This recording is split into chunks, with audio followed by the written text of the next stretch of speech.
Right, let's get on to the first news story. Let's do it. Let's get into this. Now, on the podcast,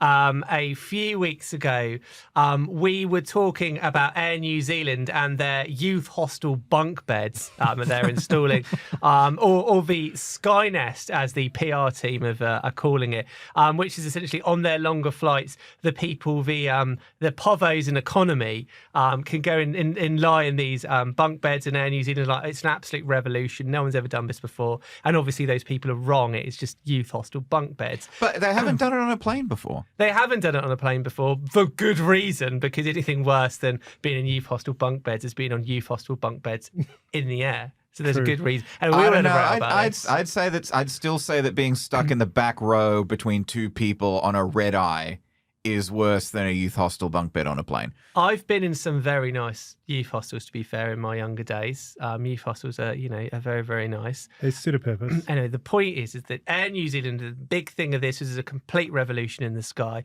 And so Qantas have come back with a similar-ish idea. So when Qantas launched Project Sunrise, as I'm sure you'll all be aware, which is their direct flights from London to New York to the major eastern cities of Australia, they will use a new fleet of A350-1000s. They're buying 12 of these, and they will fly for up to 20 hours at a time. So in order to combat the stiffness that you might get, they have installed a stretching area, or the wellness zone. And why do they have such stupid names for the wellness zone?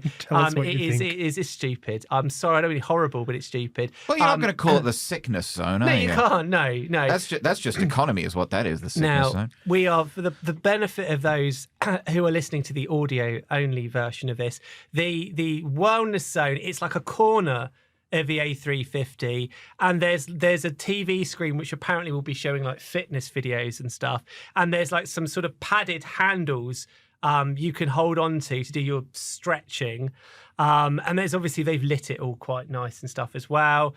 Snacks and water is going to be provided. There's also snacks and water around the corner. I think this is a gimmick. However, in interest of a balanced discussion, I might be wrong. I'm going to start with you, Chris. As a person that has been a cabin crew manager, that has run the cabin with an iron fist, and that has seen people that that do need to go and stretch their legs midair, what do you think of this idea? Gimmick. There we go. But you were all for what your friends, I'm sure you're still on the payroll at Air New Zealand in their bunk beds. You thought that was good, but this wasn't good. What's the difference? I just don't see it being of any benefit. No. And a lot of airlines now have in-flight videos encouraging customers how to stretch in their seats or create movement to ensure DVT doesn't kick in or any other issues that could arise on a long-haul flight. But kind of encouraging customers to get up and go and stretch their legs. I get it. It's a 20-hour non-stop flight. Far too long to be locked in a metal tube, in my own opinion. However, I get that there needs to be a certain health and safety aspect that these airlines flying these long-haul routes or ultra-long-haul routes need to consider. But I just can't see it working. And what happens, if 15 people want to get up at the one time? And further to that, is there a seat there? Should a seatbelt sign come on immediately? Or I've been on plenty of flights where the captain has literally turned the seatbelt sign on and come on the PA straight away saying all passengers and crew be seated immediately.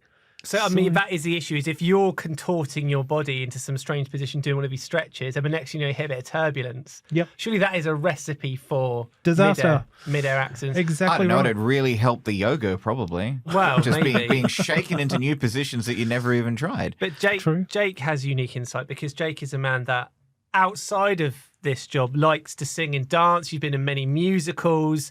You're a man that likes to be on your feet, that likes to move about. How do you see this working?